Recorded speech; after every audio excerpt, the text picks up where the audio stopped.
Hello, welcome to Oxford Heirlooms. Well, I've got my pattern pieces cut out for Lavender at Lightspeed, and let me go over what I have because what I also need to do today, I need to transfer some pattern markings. Okay, now the first thing I did was I did not want to cut the pattern, so I traced and made a front panel piece that you don't put on a fold. It actually is full length. So I've got my rectangular piece of folded fabric, which will end up being the front of my garment, but I have to make the fancy panel to insert into that first. So I don't need to make any markings on this. Okay, I've got my sleeve. Now there is a definite front and back on these sleeves. So I'm going to take one pin out. Let me open my pin box. And I'm going to write the word back, B-A-C-K, on the back of each piece. And then I will mark it up at the center top. Okay, and I'll put that to the side. Okay, now on this pattern piece for the back, I've got a fold line that I need to mark. Let me mark that on both pieces at the top and at the bottom.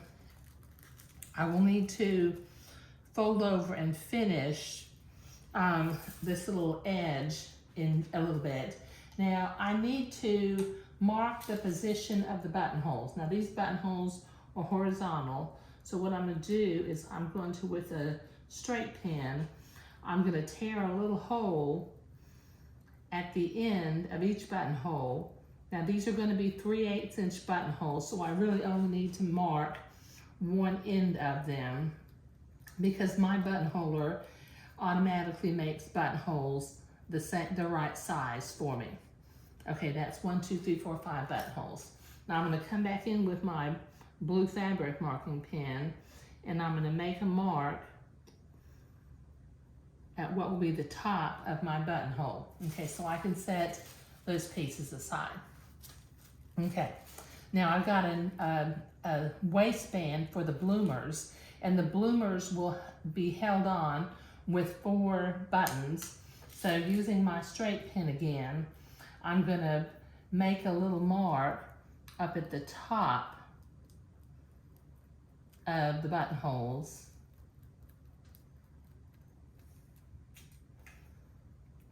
And make a mark, make sure it goes through so that I've got it on both sides.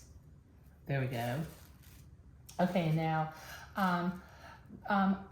because these bloomer pieces look so much alike, I'm going to write the word, or at least write the letter B on all of the back pieces. If you'll see, I've got my lavender piece underneath the pattern, but I've got my white lining piece up underneath that, okay?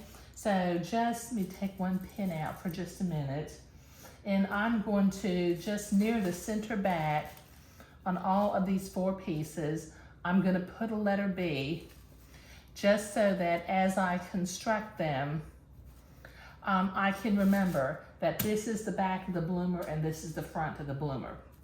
Now this particular bloomer has a place down here where the elastic needs to stop. So I'm going to, with my straight pin, I'm going to tear a little hole. I only need to really mark this on the lavender. I don't really need to mark it on the white. So I'm going to make sure it went through. Okay, and then I've also got to mark where the elastic ends on the front of the bloomer at the crotch. So once again, I will tear a little hole,